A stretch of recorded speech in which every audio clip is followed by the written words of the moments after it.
Afande Bato Richard omukwanaganya wa polisi n'omuntu wa bulijjo ku polisi y'ensangi asaba abatuuze berwaneko baleme kunyigirizibwa abakulembeze abavuluga emisango gyabwe ng'abasabye bulijjo okuddukira ku polisi bayambibwe. Ono okwogera bino abadde mu Lusiisira by'amateeka olindidde ku kitundu ky'e Muzinda mu tawuni kansa y'Ekyengera nga luno luteekeddwa bannamateeka abalwanirira bannamwandu n'abakadde abeegattira mu kitongole ekya Redeem International mu basomesereza abatuuze amateeka. Tuba twagala tubabangule nti omuntu yenna bw'aba azze okutwalako ebibyo omanyi wotandikira, omanyi engeri gy'oyinza okumugamba ekyo kyokola kikyamu na lwaki era ng'osinziira mu tteeka. So omusomo gwe tubadde tuli nagwo gwa by'amateeka ku by'ettaka naddala amateeka amapya n'obuwayiro obupya.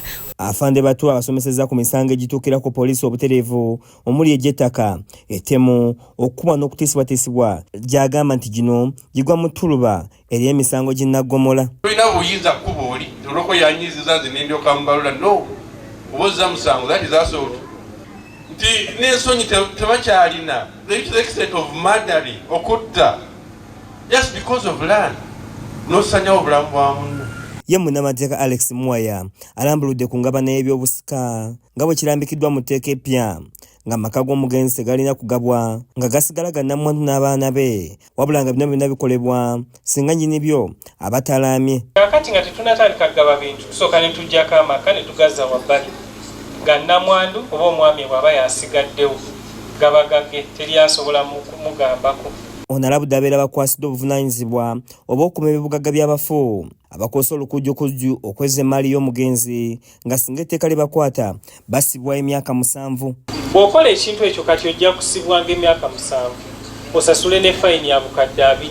Ye Irene Namyalo nga ye mukwanaganya wa bannamateeka n'omuntu wa bulijjo mu kitongole ekya Redeem International agamba nti emisango gye basinga okukolako gye gy'amaka nga b'eŋŋanda bagugula n'olw'ebyobugagga. Osanga nti omuntu bw'amala okufa n'omuntu akubadde ku lusegere amaaso gakyuka n'osanga nga omukyala bw'aba nnamwandu balamu be bennyini be bamwefuukira n'osanga nga bw'aba mwana abadde awaka omusika n'abeefuukira n'abatundako ebyabwe ogenda okulaba bagenda okulaba nti wano twatundawo ne bamulaga neki n'endagaano naye nga ba mu nju bamulamu bamaama bataata. Ekisinza n'okutwewuunyisa kwe kubeera nti abaana akanulira maama we amaaso n'amugoba ku ttaka. Omwami wa Kabaka atwala eggombolola ya Ssaabagabo Nsangi agamba nti omulugube n'okweyagaliza ye kanaaluzaala w'amaziga mu ggwanga lino. Batwalako ebintu byabwe mu kifo ky'okubayamba ate ne tubagobaganya. Babatuuze bakoseza omukisa guno okuloopa ensonga zaabwe eri abakulu bano muli ne babbulooka abakolagane b'amateeka ne bababbako ettaka lyabwe. Bantu naddala abasinga okugulya amataka ebweru w'ekyalo kyaffe nga bakolaganye ne balooya n'abatunzi b'ettaka. Poliisi n'ekitongole ekiramuzi biremereddwa okukola emirimu gyalyo mu bwenkanya.